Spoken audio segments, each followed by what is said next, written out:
జై శ్రీరామ్. జై శ్రీరామ్. అందరికీ స్వాగతం, సుస్వాగతం.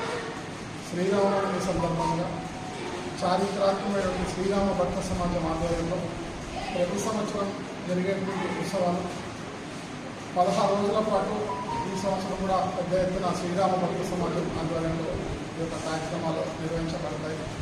రేపు ఉదయం 5 గంటల నుండి మొదలయ్యేటువంటి ఉత్సవాలు, స్వామివారి అభిషేకం, అదే రకంగా యజ్ఞ కార్యక్రమము, ధ్వజాహారణంతో శ్రీరాముని ఉత్సవాలు ప్రారంభమవుతాయి.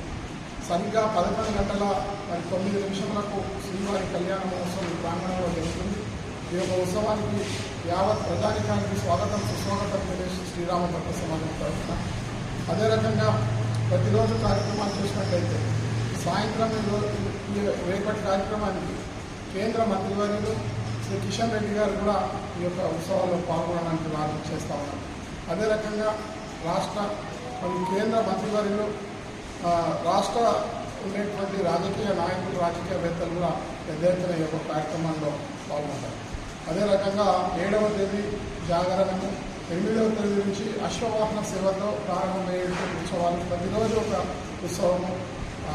8వ తారీఖు అశ్వవాహనము, 9వ తేదీన గరుడ వాహన సేవ ఊరేగింపు, 10వ తేదీన హనుమత్ సమేత శ్రీవారి పెద్ద సేవ ఉంటుంది.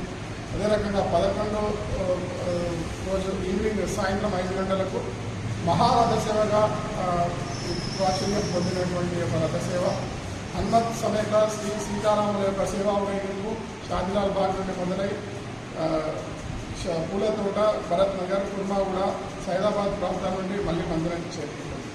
ఈ యొక్క ఉత్సవాల్లో మరి పెద్ద ఎత్తున భక్తులందరూ పాల్గొనాలని విజ్ఞప్తి చేస్తూ, అదే రకంగా 21వ తేదీ వరకు రేపు మొదలై 6వ తేదీ మొదలై 21వ తేదీ వరకు జరిగేటువంటి ఉత్సవాల్లో యావత్ మరి ప్రజానికం, హిందూ సమాజాన్ని అందరినీ కూడా పేరు పేరున మేము ఆహ్వానం పలుకుతూ స్వాగతం, సుస్వాగతం, స్వామివారి యొక్క కృపా కటాక్షంతో మీరు పాత్ర కాగలని కోరుకుంటూ జై శ్రీరామ్. జై శ్రీరామ్.